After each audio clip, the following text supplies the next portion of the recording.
Raise this up. Raise your hand. Right on top of the hockey encyclopedia. Okay, go ahead and do the tweet, Steve. Well, first we have to go. It's a domino effect, Mr. Hebsy. We got to go live on YouTube first. Raise this up. Raise. There you go. I heard myself singing raise. So we are now live on your YouTube channel, and now I'm going to tweet at you. Excellent. Hi, everybody. By the way, oh, wait a second. I got to... There I am. Hi, everybody. Welcome to the Red Carpet Show. If it still exists as the Red Carpet Show, here we do a little testing, and then we start the podcast. It's great. Mike's going to tweet something out. I'm going to retweet it. We're a little late today. Sorry about that. But really, does it matter? Oh, love means never having to say you're sorry. Is this the one starting this sucker in 5 minutes? Is that the one you tweeted? No, that was you. That was me retweeting whatever you tweeted. I'm doing it right now. Got to keep your tweets straight. Lots of tweets flying around. Hebsy on Sports is live on YouTube right now. Join us. And I put the link in there, and I am tweeting it at you. It's going to College in Clinton right now, and then you're going to... right now, is it? You got it. And then you retweet, and then we'll start the program. I love that. I'll just say that outfield, Lloyd, Jesse, George, and then there's Hebsy. That's the greatest photo of all time. I would do anything to get that photo. That would be amazing. The greatest outfield, and then... That was at the Roberto Alomar golf tournament, charity golf tournament. Well, here's the thing with Roberto. It's sort of like he was dismissed from Major League Baseball, not taken out of the Hall of Fame, taken off the Blue Jays thing, yet it's still... The story's not finished yet. No, but he's been, what do the kids call it? Canceled. Persona non grata? He's been canceled, which means, you won't see his name or likeness at the Dome ever again. Right. You say you tweeted at me? Yeah. Yeah. Oh, did I? You know what? Oh my God. Okay. I didn't tag you on it, but here, I'll do it. I'll do a quote tweet with your Hebsy man here. No, let's go to your Toronto mic. That's okay. Oh, yeah, you can do that. You can do that. Let's go to yours. It's because you were watching me tweet. Man can't tweet when he's being watched. Man can't tweet when he's being watched. You hear that? Mike Kerr, good morning. Dale Cadeau, good morning. Gordon Enright, good morning. He calls us kids. I guess you're a kid to Gordon Enright. Glad to be anything to Gordon Enright. Are we ready to start? Is it 9 o'clock? Oh my God, it's 9:01. Did you retweet it?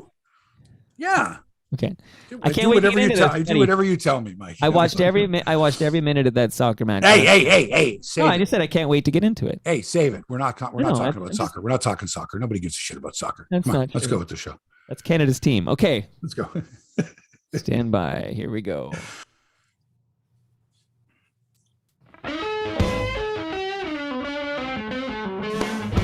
Live from Toronto, it's Hebsy on Sports, episode 269. Hi there, sports fans. Mark Hebscher here in the little Italy studio. And as always, Toronto Mike manning the mothership. Toronto Mike manning the mothership in New Toronto on a very, very busy day. Wow. Have we got enough time to get everything in on today's show before the afternoon movie starts or before your next podcast? Number 992, something like that. Get in there. Mike's getting up to 1,000. Mike is now the Keith Yandel of podcasters, if that means anything to you at all. Here's what we've got on today's show. Canada's men's soccer team is that much closer to scanning their ticket to Qatar for the World Cup after humbling Honduras and Hondurans, for that matter. Evander Kane signs with the Oilers, which makes me dislike the Oilers even more. I didn't think that was possible.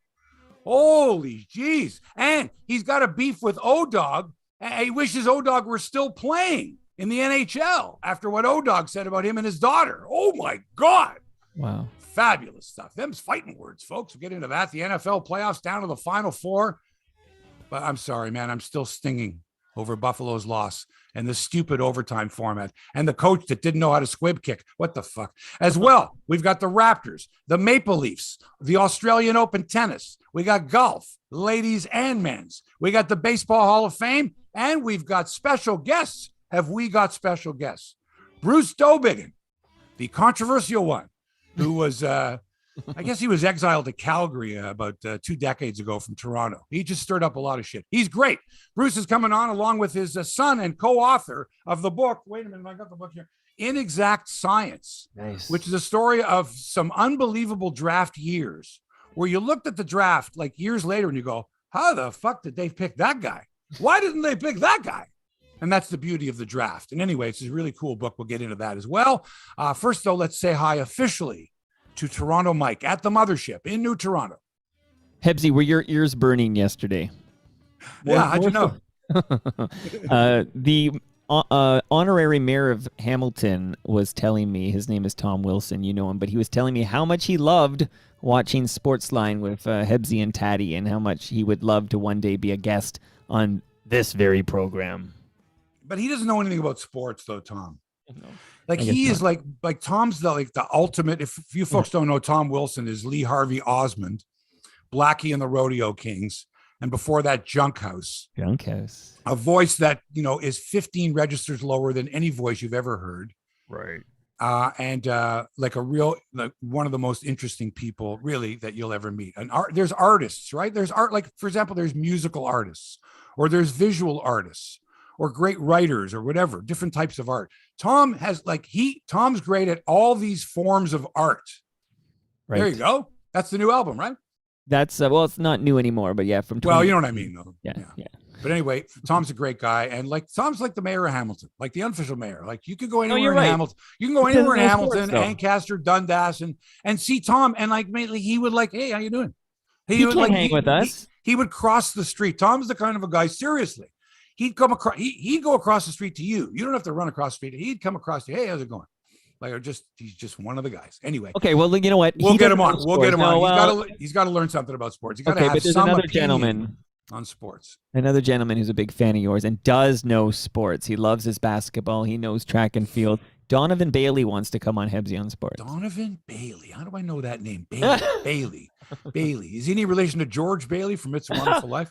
Man, I love Donovan. Do you know that Donovan's brother, O'Neill, played basketball against Lennox Lewis in high school? Wow. He's like, can you imagine? I didn't know that. Can you imagine? So anyway, yeah, Donovan's great. He's a good storyteller too. All right, we'll get Donovan on. We'll get Tom Wilson on. We're booked through March, man.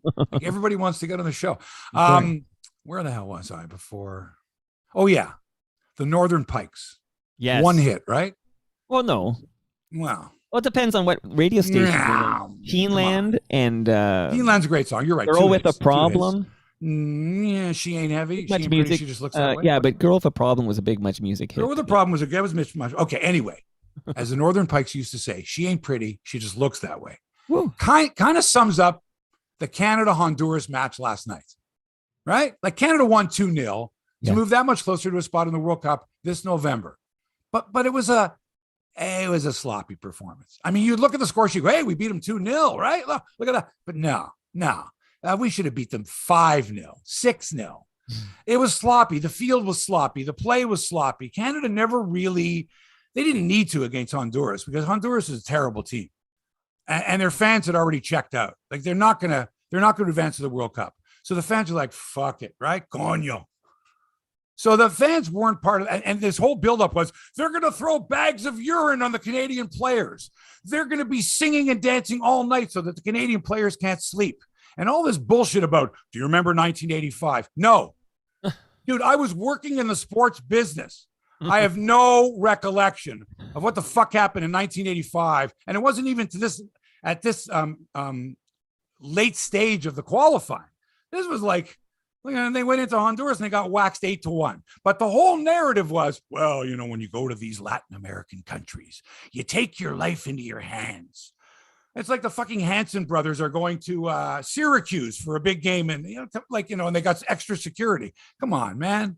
Different story. Now, having said that, if the Hondurans were like in the mix and had a chance and there was if they win this game, that they've got a chance, maybe go to the World Cup, maybe a different story. But it was at half capacity.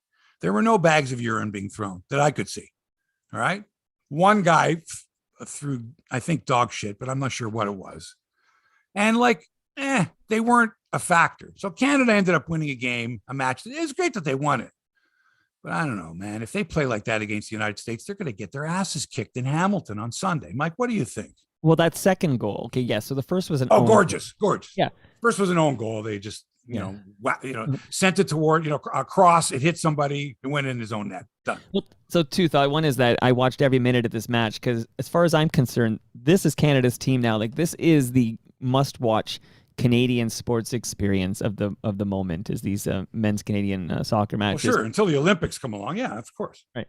Well, amazing. Yeah, well, not of course. There's still people like, you think Freddie P., our guest last week, was watching that soccer match? No. I think he was. I don't think so. I think he might have been. I don't know if he was wearing his T-shirt, his Canada shirt, because there's various levels here of enjoyment and to follow it. I mean, there's some people that could wake up in the middle of the night and tell you exactly what Canada needs to do to clinch, right? Goal differential. If this happens, if Mexico ends up winning and Canada draws with the United States, we're still on top. And the only way that we could not make it is if Panama runs off 5 wins in a row. I mean, all this shit, right? These are the ones who are deep into it. That's great. But the number of people that are getting into it, that are asking me, for example, well, what does Canada have to do to get to the World Cup? And that's in November, right? I can make arrangements. I could fly to Qatar, you mean, and be a Canadian? Like, you could be a Johnny come lately or Janie come lately to this whole thing. It's like, well, it's not the Olympics. No, this is qualifying for the World Cup. Oh, it's just qualifying? Yes, but we've never been in the World Cup, not since 1986. So it's a big deal. Oh, it is. So just getting to the World Cup, we're excited. Yeah. So even if we don't score a goal or win a game in the World Cup, we're happy to be there. Well, yeah, that's kind of the way it is. It's like, we're just thrilled to be in the World Cup. Thrilled just to be there. Well, we'd like to score a goal in the World Cup. Of course we've never done before. Well, that's right. That's my point. It's like, are we happy just to be there? Or are we going to, cause a stir? Yeah, let's stir some shit up. If we're that good to make it to the World Cup and we get a draw, where, I don't know, we get Cyprus in the opening round or in the group. I don't know. It depends on I'm with you. Or do we go to the group of death in the World Cup? Oh, right? Don't forget. Is it like Canada, Germany, Brazil, and England? Right. Okay. Another great jam though by that band is "The Things I Do for Money." Remember, that was all over the radio. I do for money, I'll never understand. You're right. Hey, listen, my apologies to the Northern Pikes. I was just picking out that one. Jay Semco's an FOTN. Yeah, I know. Okay, stand up with this guy. You're 6 levels deeper to the Northern Pikes than I. My apologies for even mentioning. I was just grabbing lyrics. She ain't pretty. She just looks that way. It looked good. We win. Still on top of the group. 5 wins, 4 draws, 0 losses. We got 19 points. Next Wednesday, we're at El Salvador. And of course, Sunday, we're playing in Hamilton in front of 12,000 at Tim Hortons Field. The game's at 3:00, but that's when the NFL playoffs start. And I'm thinking, like, wouldn't they be smart to start it at like 1? You start at 1:00. The game's over. Is there that much overlap? Is there that much overlap? I feel like a soccer fanatic is gonna say goodbye NFL. No, soccer fanatic wouldn't even think of the NFL. Well, I know people that had no idea. I'm not just soccer fanatics. Right. I know people that are so into basketball. If you were to say to them, "How about those NFL games?" They would say, "What NFL games? I'm watching basketball." Soccer fans. No, I'm saying you're right. Soccer fans, and in this particular case, we don't have skin in the game. If Buffalo was involved, right, and the Bills are playing, for the AFC Championship, while Canada is playing US in a qualifier, and we're already in first, I think I'm watching the Bills. I'm sorry, I'm watching the Bills because it's not imperative that we beat the Americans on Sunday. We can draw with the Americans on Sunday. Anyway. And why the hell aren't the Bills playing in the conference final? What the hell? Yeah, we'll get to that in a second. Let me finish up with this game last night, this match. First of all, they're saying that they grew the grass really long on the pitch in Honduras because they wanted to slow the Canadians down. Man, I'm telling you, I've seen a polo pitch with shorter grass. I mean, those divots that they were taking out, those are huge freaking divots. Like, those are Tiger Woods size. I'm hitting a 60-degree wedge. Huge chunks of turf that were coming up there, and that's why I think one of the reasons why the game was sloppy. That the ball was just not bouncing. I haven't played much soccer, but I got to believe that if you're used to a reasonable type of turf, right, and all of a sudden there's these huge tufts of grass that are growing out that are slowing the ball down, making for really sloppy passing and stuff like that. But after that first goal that you mentioned, after that own goal, the save by Milan. Yep. Big save, Borjan. I'm going to call him Big Save Borjan. This, folks, there's world-class goalkeeping, right? And there's some of the shit that you see in this qualifying stuff, whatever. And then there's world-class goalkeeping. This Borjan is a world-class keeper. I mean, let's tell you that right now. And if he remains on the Canadian national team, we got a chance to go places just because of the goaltending.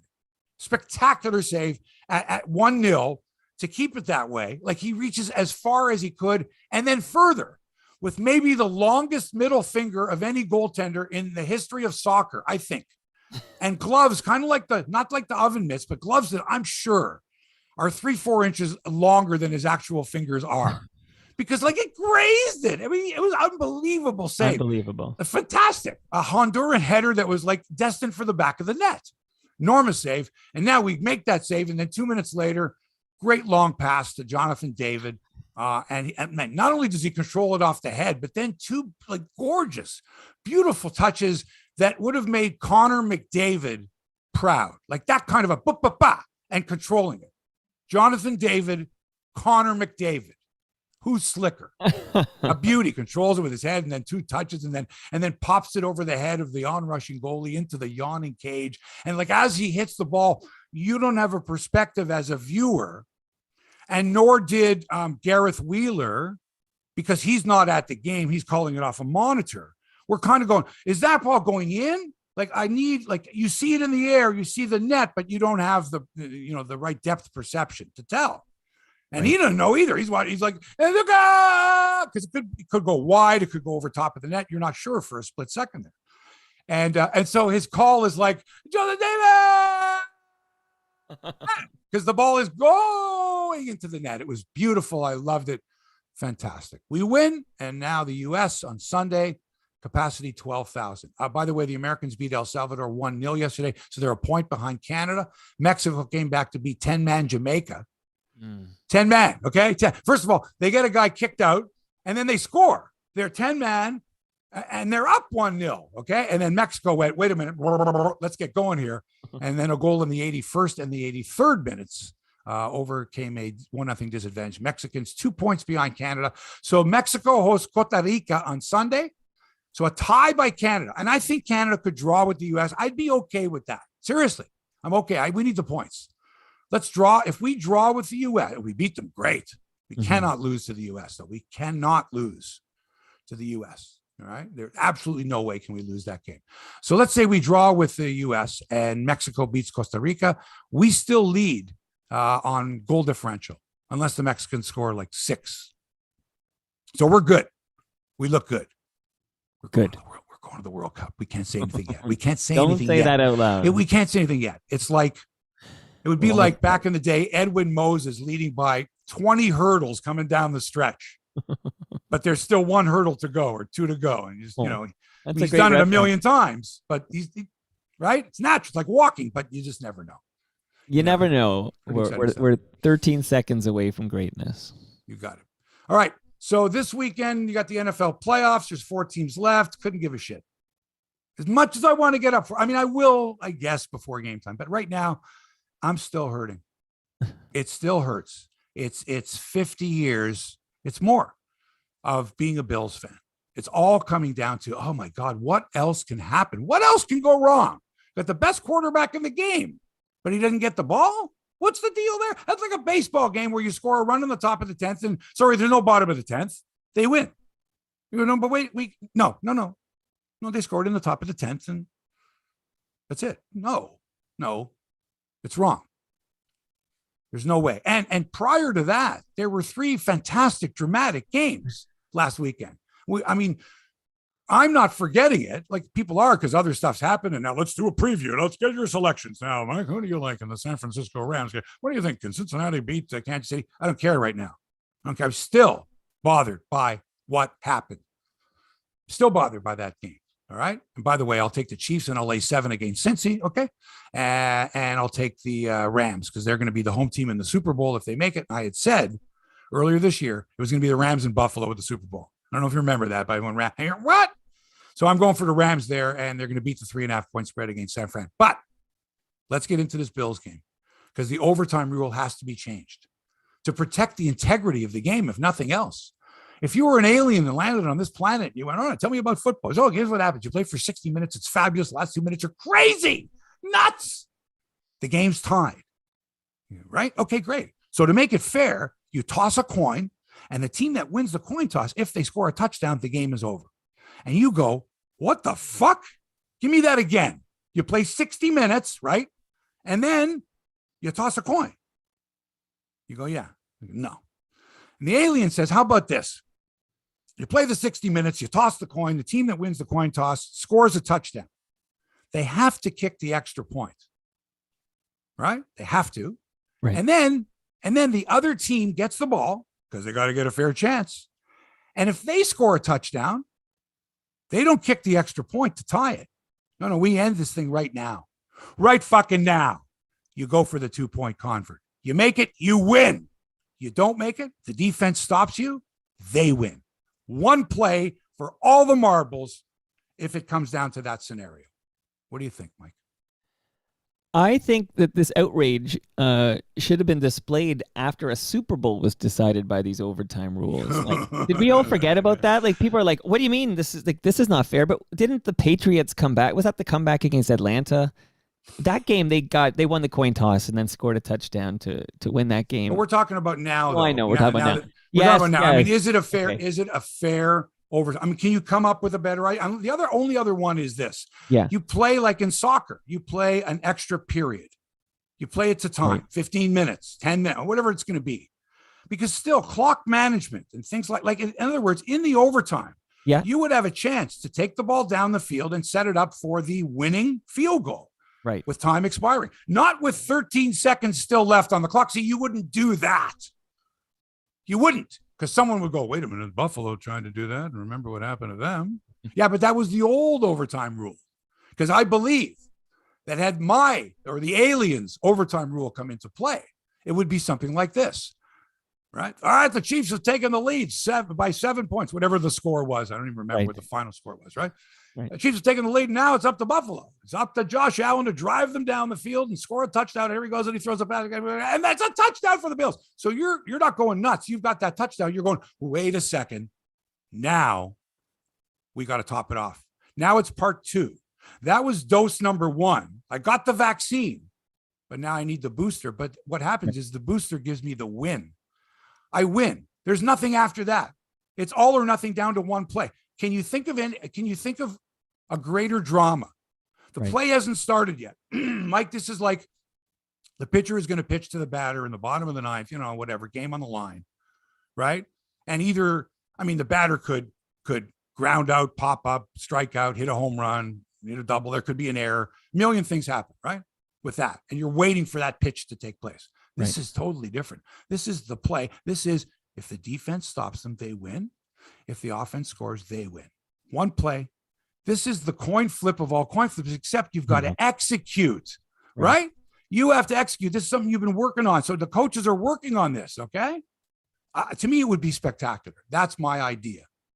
Because I don't want to ever see this happen ever again. And God forbid it happens in the Super Bowl this year. Like it did. Now, it could have been worse. I'll just say it could have been first team to score, and you could do it with a field goal. Like the fact that actually you have to get that's sudden death. Well, that's sudden death. Right. So this is better than that. But I agree with you. We need to. It's not fair if a coin flip is gonna give you that much of an advantage in overtime. It's in a playoff game. I don't care. And also, you got to call heads, game. Right, Mike? You got to call. Is that right? I mean, you have to call heads, right? Who calls 50, tails? 50.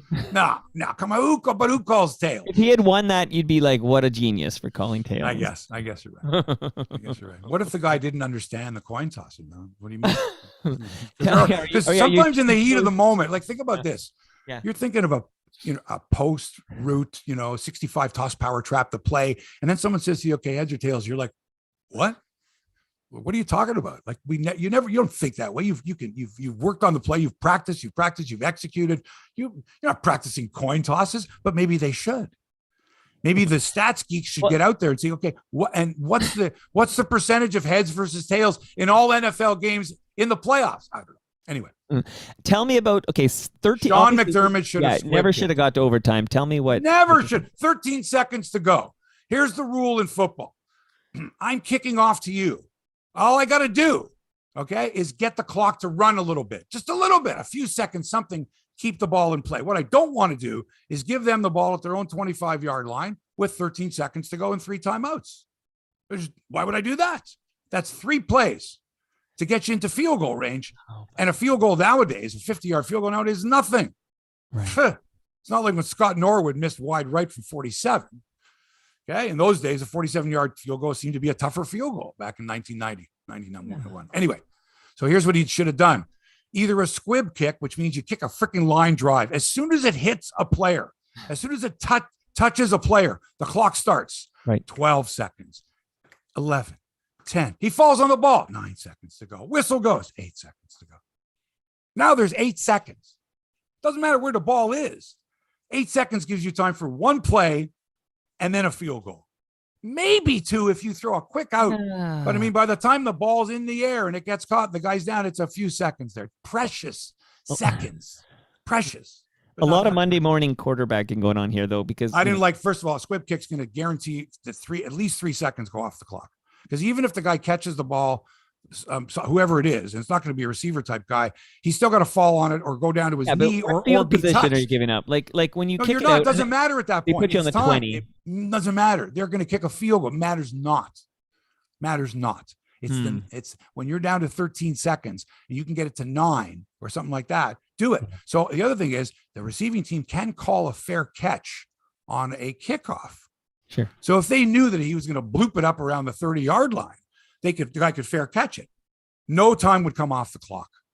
But if you hit a squib kick, a line drive, as soon as it touches someone, clock's running. Anyway, that's one. The other one, the worst one, though, of the weekend was Mike Vrabel of Tennessee going for a 2-point convert with the score 6-6 in the first quarter against Cincinnati. 6-6. He was going, let's make it 8-6. Right?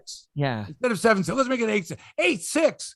What the fuck do you need it to be 8-6 for? What advantage is 8-6 going to give you down the road? You're thinking late in the fourth quarter, we need to be up by 2 points instead of 1 point?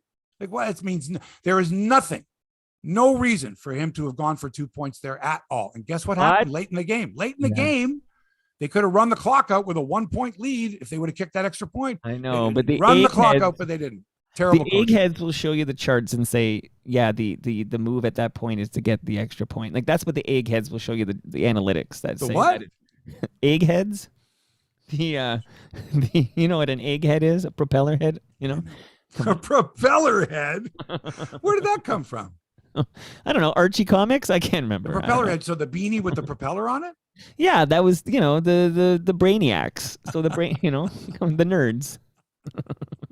We wouldn't know. We're jocks, right, Hebsy? We don't know. Oh, God. All right, we got our guest coming in a couple minutes. Let's talk a little hockey here. The Leafs in ninth. They're the 9th best team in the NHL, according to the overall standings, but they've only played 39 games this year to earn their 55 points. So they're third in the Atlantic Conference, 4 points better than Boston, 10 back of first place Florida, 8 back of second place Tampa. Can you visualize that now?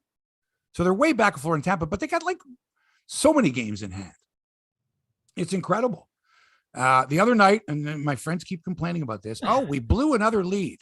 Folks, when someone blows a lead, okay, it only works in your argument if they end up losing the game. Right. You see what I'm saying? So blowing a 3-1 lead and then winning the game in overtime is not blowing the lead. You relinquished a lead. You didn't blow. Blow seems like you blew it. You blew it. You lost. So no one's ever gone, they blew the lead. Unless it's a divisional rival and you don't want them to get the loser point. Like if there's a reason you can't. Yeah. Okay. In that situation, okay, right. I'll allow you to call it and say blowing the lead, but It's not. They didn't blow the lead, right? They won the game. So, and it was sloppy, but they won it. They beat the Ducks. The Leafs visit lowly Detroit tomorrow. Then they host New Jersey on Monday in front of maybe, Mike, 500 fans, because Monday is when they open up Ontario again. Right. Half capacity, unless your capacity is more than 1,000, then it's 500. That's it, max. We'll see what happens on that day. The big hockey story, though, the return of Evander Kane to the NHL. He signed with the Oilers yesterday, did a sit-down interview with TSN's Kayla Grey, who flew to, I don't know, where does he live, San Jose or Edmonton now or wherever he is, flew there and did quite a revealing interview about his vaccination status, his relationship with his ex-wife, and his daughter, his gambling problems. But he also called out Jeff O'Neill, the O-Dog, on Overdrive on TSN Radio, who questioned Kane's parenting skills and said on the radio, quote, this is O'Neill, he's got to fix himself and his relationship with his daughter, end quote. So Kane's response to that was, I was infuriated, and later remarked, quote, that's crossing the line. I wish O'Neill was playing in the NHL right now. And Gray also asked the most, I don't want to say it was a bizarre question, maybe the way she asked it, but it was sort of like a police interrogation. It was good. She's sitting right across from him, looking right in the eye. She says, so do I have to ask you, did you abuse your ex-wife? And I went, whoa, man. You're sitting right there and you're going, man, like, there's all these allegations. I think, did you abuse your ex-wife? Like, whoa, man. I might have said, like, I don't know what response she expected. Like, like he was going to go, oh yeah, I beat my wife. Like, he wasn't going to say that. If she would have asked, I would have said, what about the allegations that you abused your wife? And then you wait, you pause, and maybe the response is different. But I'm like it was strange. It was awkward, but it was good. It was like the interrogation room at a police station. You know what I mean? Except at the end, they kind of shook hands, or she said, thanks very much for, giving us the time to do the interview, kind of a thing, which kind of at the end was, I wish they would have cut it before that, before they did the thanks for joining me thing. If they would have just cut it at his final clip. See, I think he knows that question's coming. Like, I feel like that's a condition of the interview, that you're going to get that question. Oh, yeah. But if you're not comfortable with that question, no interview kind of deal. Yeah. It was good. No, it was very interesting, very revealing. But like, he basically called out O-Dog. And when you look at the clip, you're going, yeah, you know what? I don't think Jeff O'Neill needed to say that, unless he knew for a fact. He said, his agent's got to get him. I forget the whole clip, and I don't want to, put words in O-Dog's mouth, but essentially it was, his agent's got to get him in line. He's got to get him, looking after himself and fixing himself and fixing his relationships. And he goes on to say, and, fixing his relationship with his daughter. Now, any parent is going to go, whoa, you can't talk about my parenting skills, and certainly not in public. That, that's crossing the line. I do agree. Unless you know the guy or you got some inside information about Evander Kane, you can't do stuff like that. You just can't do it. All right, our guests are coming up. First, let me tell you folks about this great company, NateMakesSoap.com. I love it, man. I told you, it fits beautifully in the hand of a man. It's a manly thing. It's like soap on a rope without the rope. It's great stuff, folks. It moisturizes your skin. It doesn't dry it out like the shit that you buy at Shoppers Drug Mart, like these big companies, Bristol Myers or whoever they are, Johnson & Johnson. Yeah, our soap's the best because it doesn't sting your baby's eyes. You're not a baby anymore. Okay, get great soap. Get NateMakesSoap.com. And by the way, he's offering a free sample of the soap if you live in Toronto, in the free delivery zone from St. Clair South to King and from Bathurst West to Kiel. Go to www.hebsy.online/soap. www.hebsy.online/soap. No comms or CAs there. Hebsy. You could probably skip those W's now. You could do that. You could. You're right. Just the Hebsy.online/soap. Okay. And by the way, if it's not in Nate's delivery area, and even if it is sometimes, our folks at goodfootdelivery.com are going to deliver your package to you. Goodfoot Delivery is a Toronto courier service that provides meaningful employment to the neurodiverse and developmentally disabled community. It's very important, folks. This is a nonprofit organization right in my neighborhood here, right near Little Italy. And they offer employment and support to a community of people who traditionally have challenges finding regular, meaningful employment. Their website makes ordering easy and provides you with instant rates and real-time tracking. They offer affordable same-day and high-priority options to ensure your packages arrive on time. And their rates are lower than even Canada Post, those bastards, with delivery guaranteed within a short period of time. I shouldn't make fun of it, really, because on-time delivery is an important thing. Nothing beats great service and speedy delivery while supporting a local social enterprise. And get this, the good people of goodfootdelivery.com are offering you, the listeners, 50% off any of their delivery services. 50% off. Go to goodfootdelivery.com, enter the promo code HEBSY50 for 50% off your first 2 deliveries. You can have something delivered for as low as $4. Goodfootdelivery.com, enter the promo code HEBSY50 for 50% off and support a local charitable organization. Our guest today brought along his own special guest. So this is the way it's going to work. I introduce the guest introduces the special guest, and then we all have a nice conversation. Bruce Dowbiggin was the first Canadian journalist to report on investigations into Alan Eagleson and how National Hockey League players' pensions were being mismanaged. He had a series of articles back in 1991 to expose this guy. Prior to that, he worked for TV Guide, CBC Radio, CBC Television as a sportscaster right around the same time I was at Global TV. We were rivals and friends. He wrote for the Globe and Mail as well, and his first book was a beauty, The Defense Never Rests. His current book, which he co-wrote, is Inexact Science, the 6 most compelling draft years in NHL history. Please welcome Bruce Dowbiggin from Calgary, Alberta. A little dark out where I am this morning. Right. Yeah, what's going on with the light in your home there? What do you got going? You got a backlight there. You got any light in that room? I'm trying. I got everything on. It's just we haven't got any natural light at the moment. So Well, you I'll got sit a little closer. I'll sit a little artificial- closer. Hang All on. I'll put a little put a little key light on my chin there. Yeah, See you if that works. worked in television, man. Yeah, I know. Well, listen. Here's the book, okay? Here's the book. This is it. It saves me having to do it. Yeah, that's There's the book right there. So I've read it already. I mean, it was out a little while ago, but it's really good. Can you introduce the co-author and a personal friend of yours? Well, he's more than a friend, of course. Well, It's my son, my eldest son, Evan. I have 2 sons, but this is Evan. And the yeoman's amount of work in this book he did. He's always been a bit of a rain man about hockey, in particular in sports, trivia, data, all that sort of stuff. Right. And whenever I was writing my books going up, but this is I think my 9th or 10th book, I'd always call Evan to get details correct. Rather than be embarrassed publicly, I'd call Evan.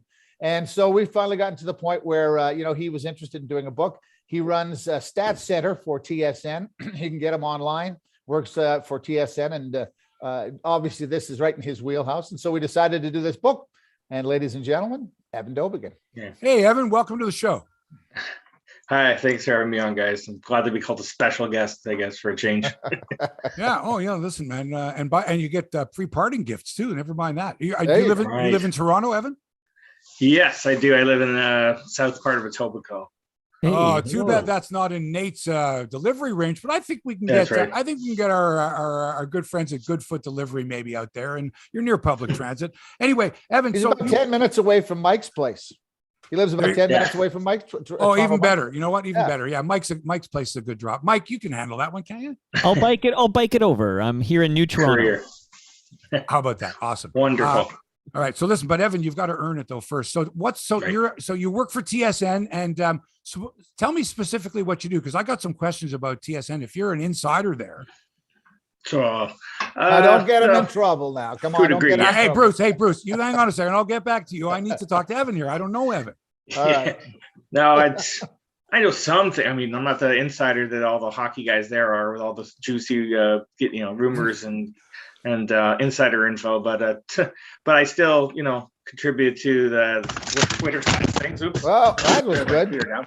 And Yeah. so I do the statistical side of things, basically. And I have a Twitter account that sort of chronicles that, like, as you go along each sports night, there'll be lots of stats as we have games and things like that. So, like, I'm kind of sort of covering it when the games are happening, rather than, like the aftermath of it. So, like, I'll put up tweets, and sometimes they have graphic boards on them. So I do contribute to the Sports Center side of things when they need some information, and they're, live TV, as you know, is kind of hectic, and you can't really come up with those things on the fly so quickly. So I'm kind of like a backup resource for people, to help out when things are a little crazy on TV and stuff like that. So that's kind of like the role I play with it. But Right. mainly it's the online, it's the Twitter, the social media thing that I What's your provide. Twitter handle, buddy? It's I have my own one, but that's nobody cares. No, about I mean that the one Twitter. that But you the want stats- us, the yeah. one that you want us to follow. Yeah, at Stats Center, SOSTATSCENTRE. All right, Being so, of course. TRE for those of us listening in the U.S. and other Right. parts of the world. It's TRE. Canadian If you put the spelling. TER in, you're going to get something else. Yeah, people will reply and say, "Hey, you're spelling it wrong," and I'll go, "No, not in Canada. That's RE. We do it up here." Right. So Yeah. tell me, tell me how this works. So the book's really interesting because it's about these draft years where when you look back at the draft years, you go, what the heck were they thinking? Like what was going on? Well, how did this guy go? How did this guy not, and it's really quite fascinating. And then at the end of each chapter, you go like, here's the way the draft should have gone, which I find hysterically funny, but at the same time, very interesting because, the beauty of stats is you look back and go, wow, if only they would have known, they would have drafted him there. Right. Did you come up with this concept, this idea to look back at a particular draft and go, wow, like how did they all mess up so badly? I think the idea for at the end doing the redraft, I don't think I came up with that. I think it might have been my dad's idea to sort of like resort it.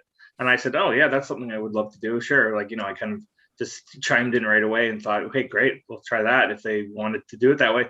But doing each year, the 6 essential, sort of most compelling years anyway. Like it's not an analytical, scouting standpoint kind of saying, here's the best years based on all the great players, but what's the most interesting to a fan, to a follower or whatever, based on stories as well and how it played out, not just at the time, but as, the years went by. So I think I originally was just trying to look at one particular year, the 19, which is in the book, the chapter on 1989. I thought, wouldn't it be great to look at that year because of how great the Red Wings did and what they did to change people's mindset with drafts.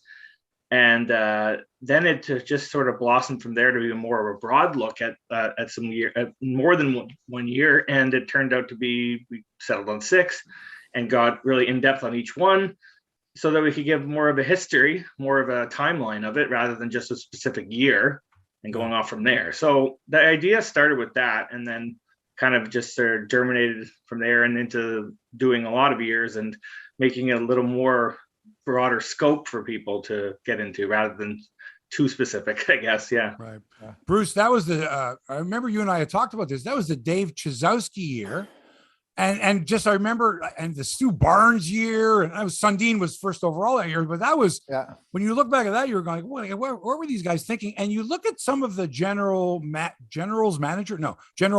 Yes. Yeah. And you kind of go, well, oh, okay, I get it. Yeah. This cost him his job. And that was, how did he miss that guy? And well, we were trying to pick the 6 years we picked were ones that changed the draft in some fashion. And 89 is probably, as Evan mentioned, you could do a whole book on 89 because there's all sorts of stuff in there about Pavel Bure and other people.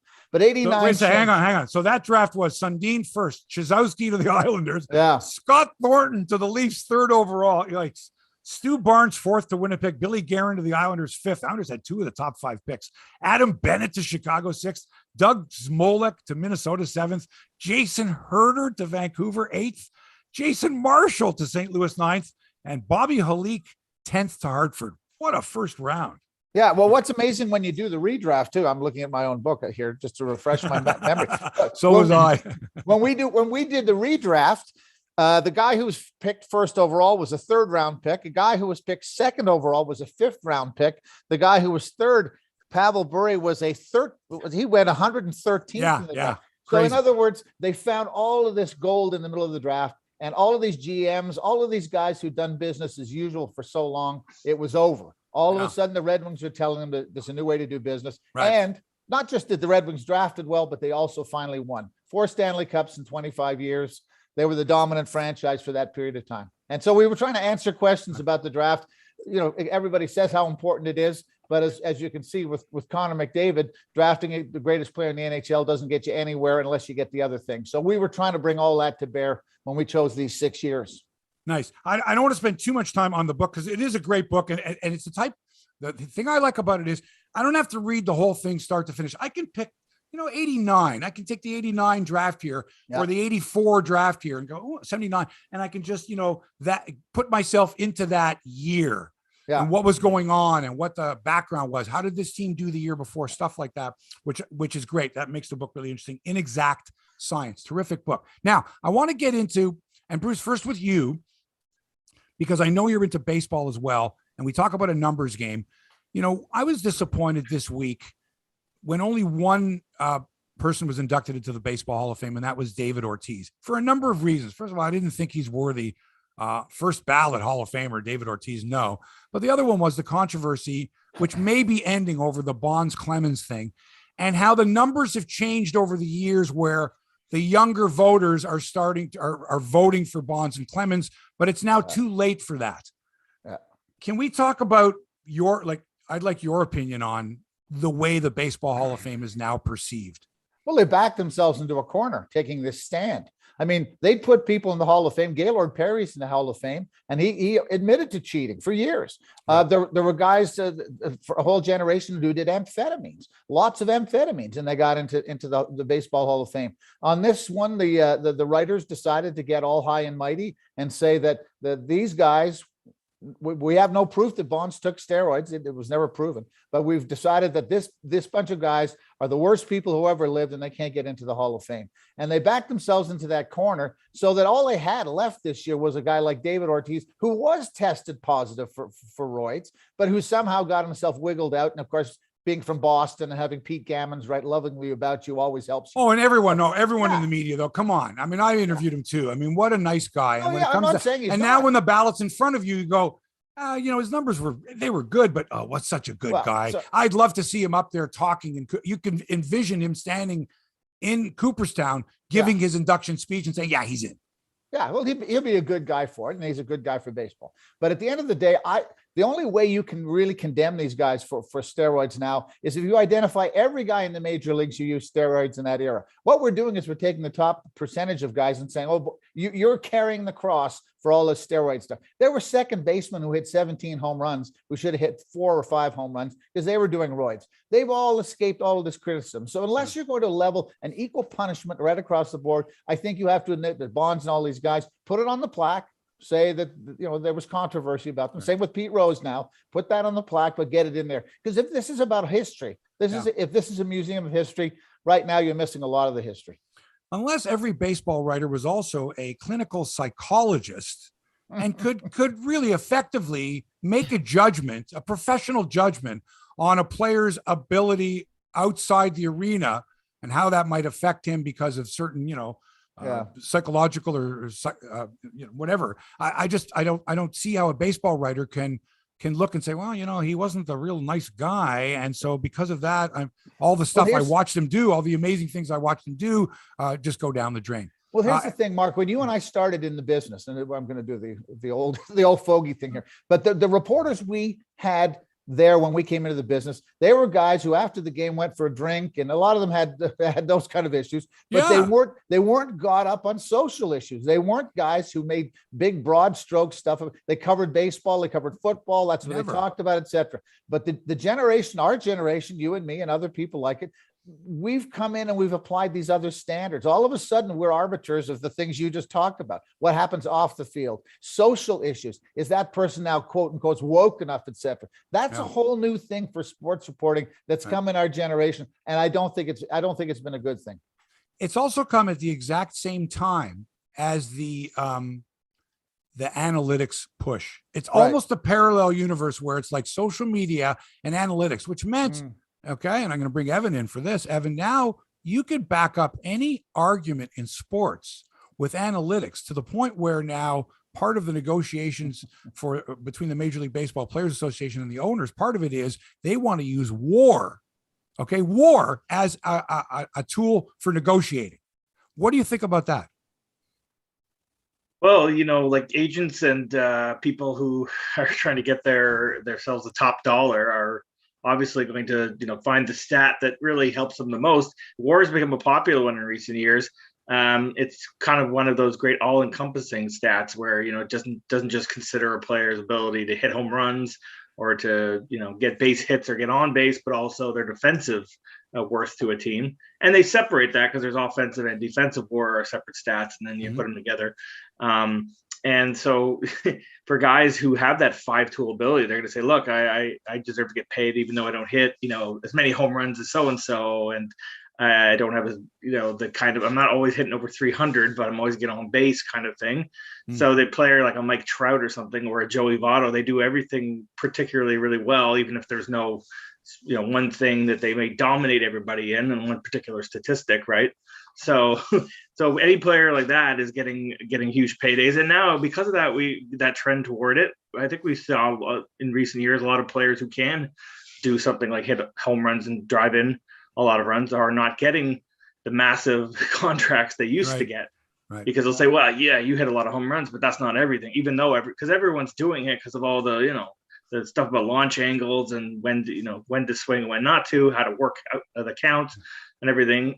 So it's helped the guys who are really multi-tool players. It's kind of not such a bad thing in that players who are that multifaceted, such as the Mookie Betts, will get paid the top contracts, and say somebody who's jacking home runs all the time but hitting 250, might now is getting a little more closely analyzed under the microscope for everything they don't do well.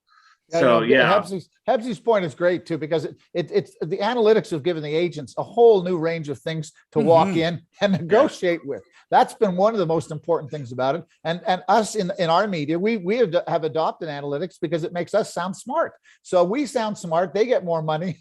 It's a perfect 1-2 punch on the owners and the general managers who haven't really known how to defend against it.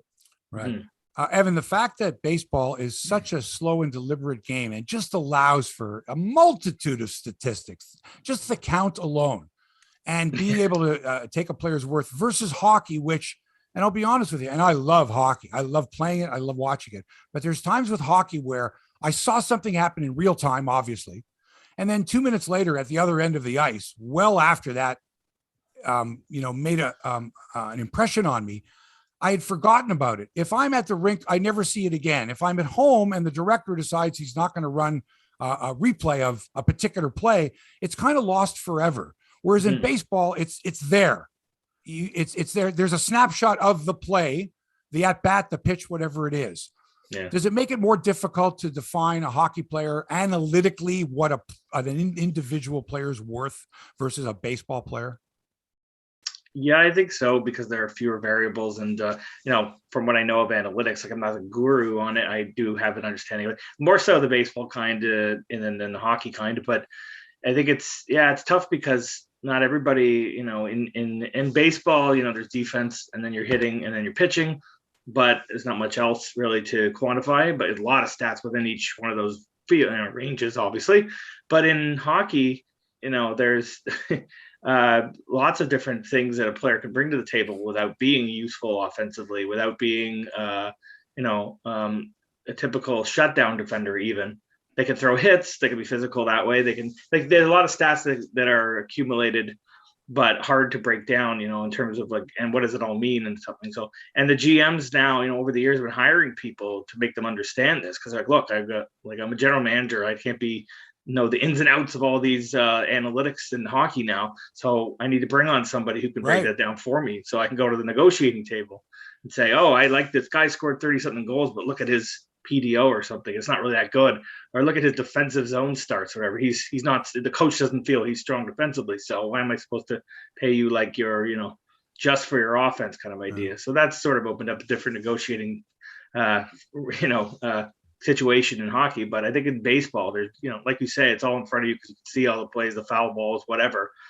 And you can, so when a guy makes a really good catch or when a guy makes a really good play defensively, and it's not necessarily, you can write it down and stuff, and as it happens, hard because of the speed of hockey to really pick up on all that. You might miss a block shot or something, or a great clear, or lead stretch pass. But you might have seen it in live in real time and go, wow, what a play. But you can't find that. Like Bruce, it's like when you're sending an audition tape out now, hey Bruce, it's like you have so much video available that you can easily put something together. Whereas in the past it would be, you'd have to write all this down and say, well, here's a bunch of stats. Here it's like, let's just take a look at this. Boom, boom, boom. Put a highlight reel together. And general managers, that's not their expertise. They need other people to do all that and put the analytics together, put it in a nice package and present it. And you're right. This is what's happening in managements across hockey, all the sports, is the general managers realize they can't do this anymore. And they are bringing in people to do analytics. They're having separate people do the analytics for them. There's controversy because sometimes they tell them what they don't want to hear, but they've decided they've got to do this in every sport. They've got to have more people being able to analyze. You just look at the NFL games last weekend and how many guys are on the sidelines as coaches. There's 22, 23 guys for the Green Bay Packers. Somehow they had 10 guys on the field for the last kick. I know. clearly there's information that's still missing. Clearly there's stuff that these guys aren't getting. So, Evan's brother is a big Chicago Bear fan, and he's been talking about the management changes there. And he says they need to develop an analytics department for the Bears to get them out of the rut that they're in. So it's true. They do. I'm a Bears fan too. My God. Yeah, I actually gave up on the Bears because I gave up on the Lions. They weren't progressive. They were still in the George Halas era. Yeah. Well, I was a Lions fan until this year, and then I decided I'll become a Josh Allen fan. There's enough suffering in life. But you're right; it's hard to quantify hockey. There's no doubt about it. Yeah. Listen, before we go, I want to ask you about a play I saw this week. This goaltender for Buffalo, Aaron Dell, who on a couple of previous occasions had stuck out his hip and deliberately tried to, I don't want to say injure a guy, but I'm pretty close to it, where he knew the guy was coming and he gave him, it's like a sucker punch. Yeah. He just got a 3-game suspension. The guy he hit, Blake Matherson for Ottawa, is out at least a couple of months with a high ankle sprain. Do you think 3 games, I didn't like this. Did you think 3 games was sufficient to Bruce? Well, we've always tried to quantify this. What's a proper punishment? Should the guy stay out as long as the guy he injures? I mean, that's been around the first day I worked at CBC Radio. We probably talked about that same intent, thing. But intent to injure. Yeah. That was intentional. He knew the guy was coming. Nobody sticks their hip out just to have fun. He knew the guy was coming. Well, the problem has always been that the consistency of the punishment in hockey hasn't been there. Gary Bettman gave the 21-game suspension for knocking into Pierre Turgeon, but nowadays you can sort of hit a guy in the head and nothing happens. That's the problem. How do you say this is worse than some of the other things that are happening? Intent is a big thing, but how do you prove intent? You can have the guy in the meeting. What were you thinking at the time? Well, he can tell you anything and you can't rebut it. I thought 3 was, and considering how badly the guy was hurt, I thought 3 was a little bit under. And the other part I always have about goalies too, is they're so padded up. Why are we protecting goalies? Why is there this whole thing? They're warriors out there. They can't be hurt. He's padded every part of his body. And if you put a hand on him, that's a penalty. Anyway, I never understood it. Yeah. Evan, last word to you. What the 3-game suspension for what I think is intent to injure? It's if perhaps Dell was a skater, like a defenseman or a forward, you might say, well, that's okay. They're going to miss him. It's unfortunate when a player, who's as important to a team as Batherson is to Ottawa goes out, and the guy who takes him out is just it's kind of a carousel of goalies. Somewhat. Anyway. Somewhat. What's Aaron Dell? What are you saying? Exactly. I don't know. Yeah, career backup, I guess. I don't know. But he's just sort of gone along, playing that role. So he's not a superstar or hurts his team too badly by taking the suspension. On top of that, it's like a 3-game suspension. And I guess they enforce it in a way that's he'll sit out 3, but Buffalo might not have played him for those. He's not a superstar workhorse goalie. Exactly. So it's like a starting pitcher. It's like they suspend a starting pitcher for 7 days. Yeah. One start. It's like the total kind of unfortunate for Ottawa, who did the move, was just another goalie instead of somebody that's right. It's on an opposition team like Buffalo, anyways. It's not somebody who's got a season that's going so well either. So it just feels totally like you get ripped off by missing out on him for however many weeks it's going to be. And he's a great, exciting player. And Dell, just decided he wanted to get on the highlight reels, and it totally exactly.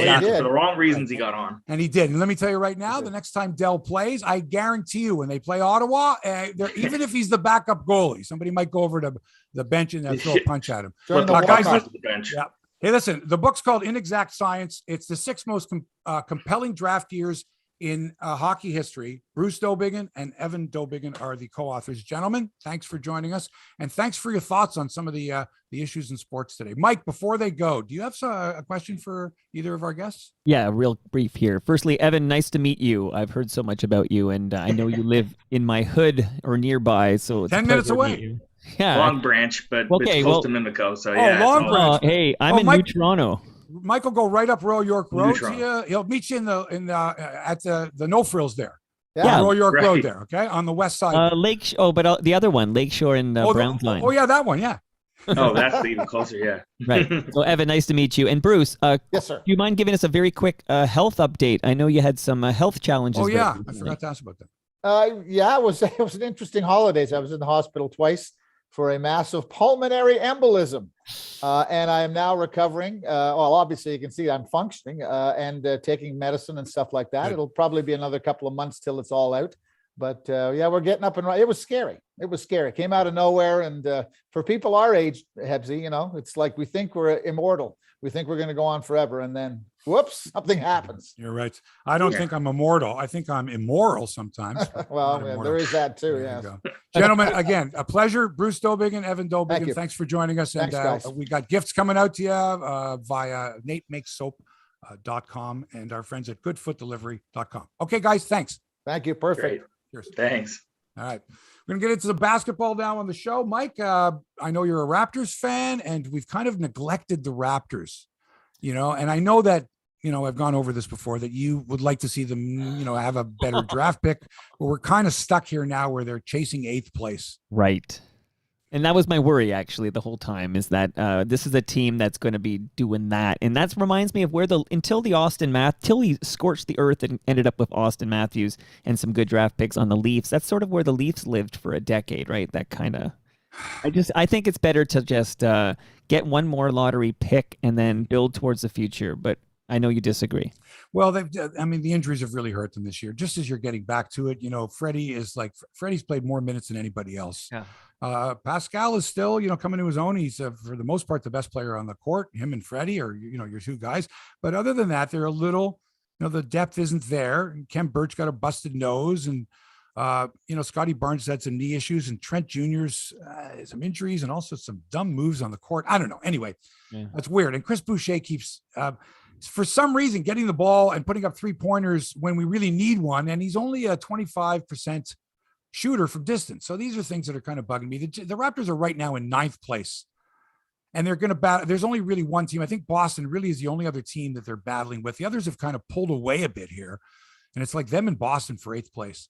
So I don't know.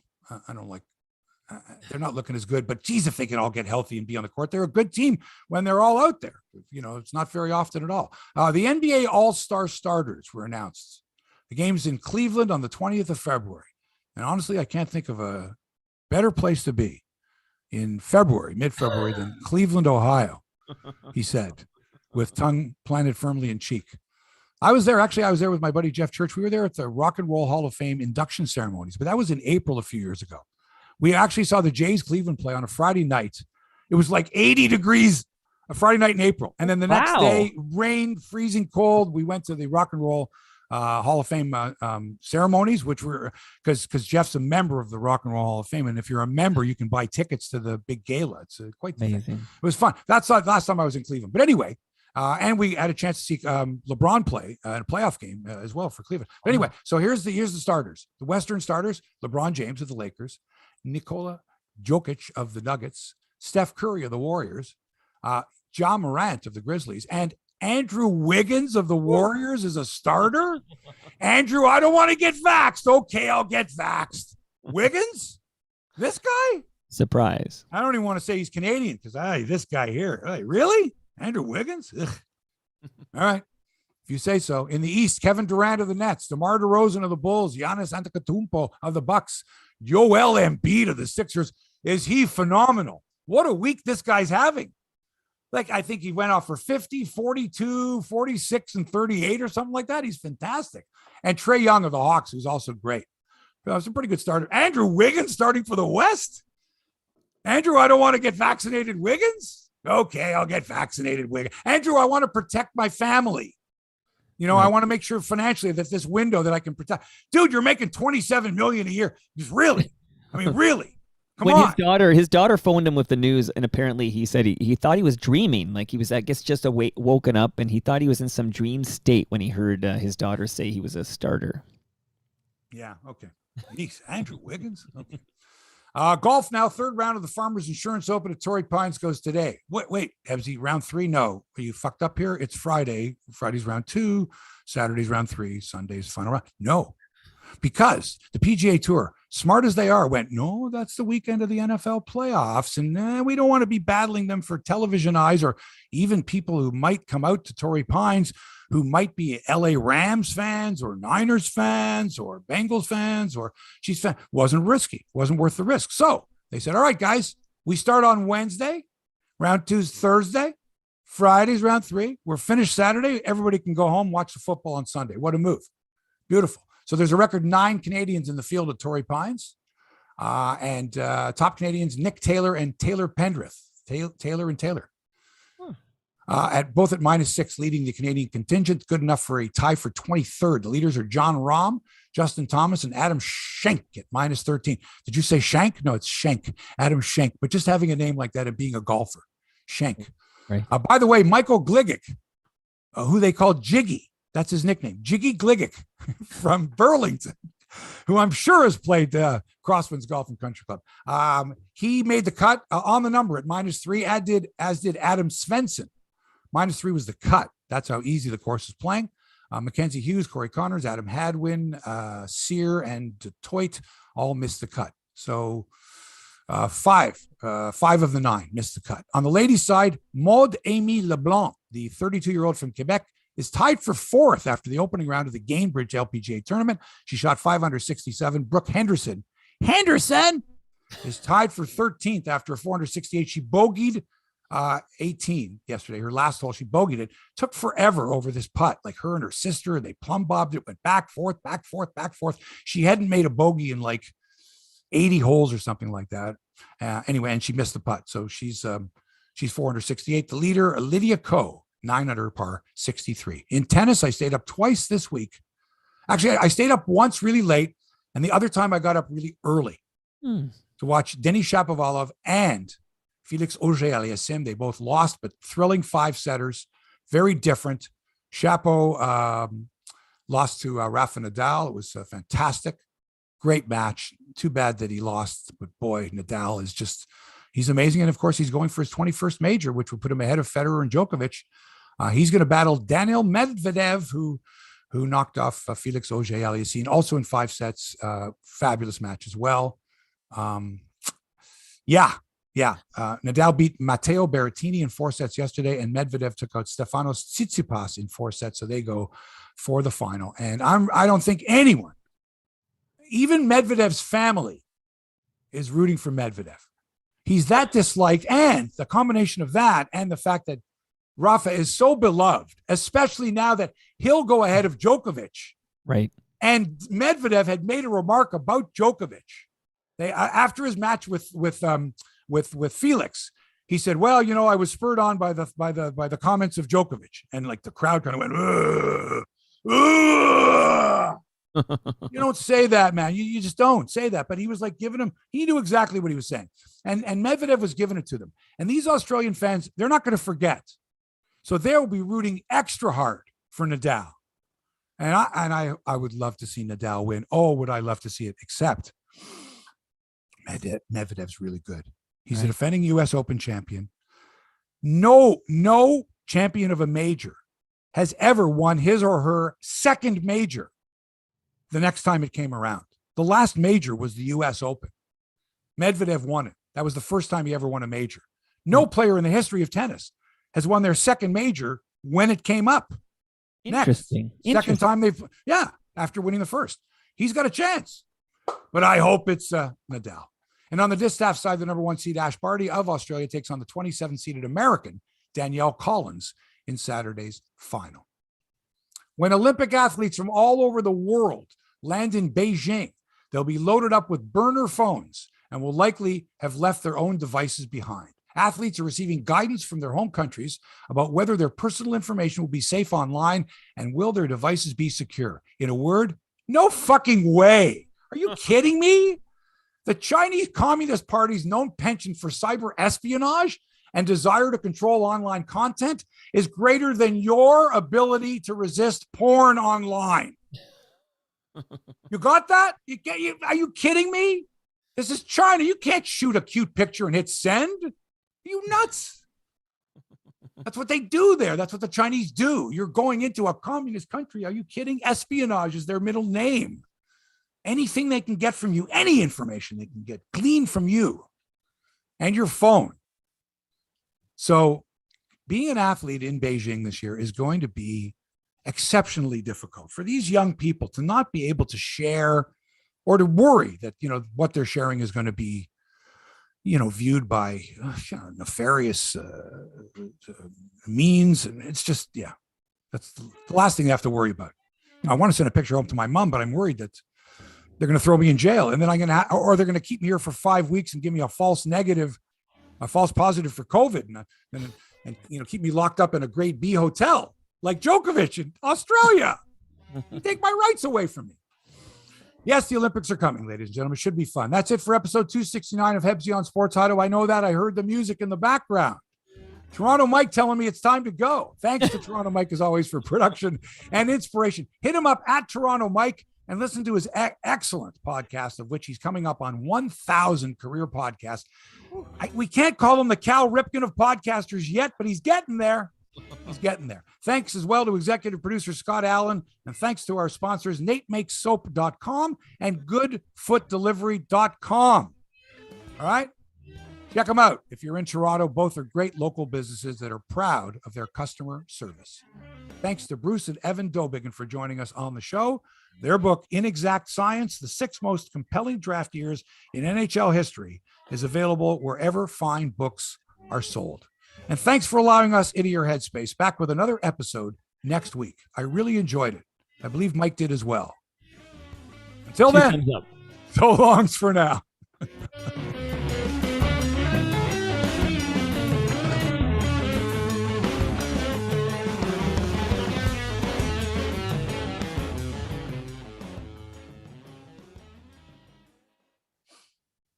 Okay, let me turn off the camera.